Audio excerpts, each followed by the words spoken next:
بسم الله الرحمن الرحيم الحمد لله رب العالمين والصلاة والسلام على إمام المرسلين وخاتم النبيين سيدنا حبيبنا محمد بن عبد الله وعلى آله وصحبه ومن والاه ودعا بدعوته إلى يوم الدين وبعد السلام عليكم ورحمة الله وبركاته. Notre hadith de ce jour a été rapporté par Saad bin Abi Waqqas et donc voici le contenu du hadith. عن سعد بن أبي وقاص رضي الله عنه قال جاءني رسول الله صلى الله عليه وسلم يعودني عام حجة الوداع من وجعي اشتد بي فقلت يا رسول الله إني قد بلغ بي الوجع ما ترى وأنا ذو مال ولا يرثني إلا ابنة لي أفأتصدق بثلثي مالي قال لا قلت فبالشطر قال لا قلت فبالثلث قال الثلث والثلث كثير إنك أن تذر ورثتك أغنياء خير من أن تذرهم عالة يتكففون الناس وإنك لن تنفق نفقة تبتغي بها وجه الله إلا أجرت عليها حتى ما تجعل في فم امرأتك.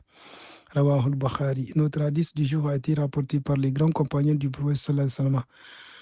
Saad bin Abi Waqqas, qu'Allah subhanahu wa ta'ala l'agrée, ainsi que tous les autres compagnons du prophète sallallahu alayhi wa sallam, en disant ceci: le messager d'Allah sallallahu alayhi wa sallam vint me rendre visite lors de la nuit du pèlerinage d'adieu, alors que j'étais gravement malade. J'ai dit: ô messager d'Allah sallallahu alayhi wa sallam, la maladie m'a atteint, comme tu le vois, je possède des biens et je n'ai qu'une fille pour héritière.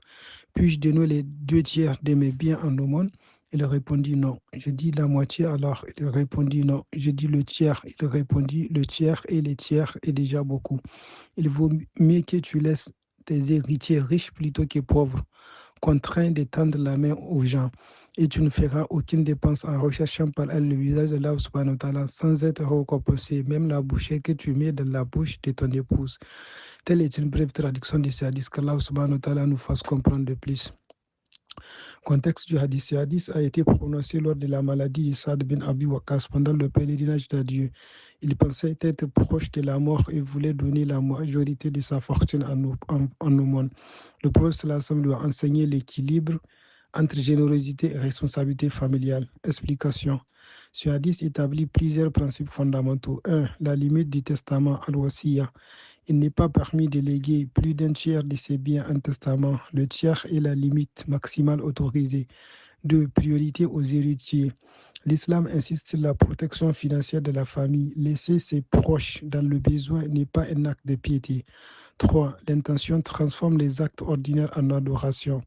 Même une dépense quotidienne comme nourrir son épouse devient un acte récompensé si l'intention est sincèrement pour Allah subhanahu wa ta'ala. 4. La valeur de la responsabilité familiale.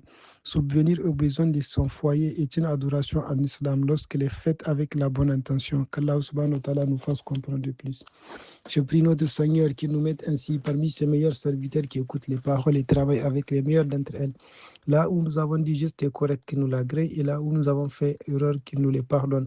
Je prie également notre Seigneur qu'il puisse pardonner à tous nos musulmans, qu'il leur fasse miséricorde. Et nous qui sommes encore en vie, qu'il nous fasse vivre une vie pieuse, qu'il nous fasse mourir en pleine foi, qu'il ne nous tienne pas rigueur et que la mort nous soit un repos total. Les musulmans qui éprouvent les difficultés de la vie, à savoir la dette, les soucis, le chagrin, la pauvreté, la maladie, etc., qu'Allah subhanahu wa ta'ala leur vienne en aide, car c'est à lui qu'appartient la solution à tous les problèmes. Je prie enfin notre Seigneur, le très haut, le très miséricordieux, de nous faire demeurer sur la sunna de notre très cher prophète sallallahu alayhi wa sallam, qu'il nous préserve de l'hérésie, c'est-à-dire la bid'a, et qu'il exauce tous nos vœux d'ici-bas et de l'au-delà de la facilité. Assalamu alaikum wa rahmatullahi wa barakatuh.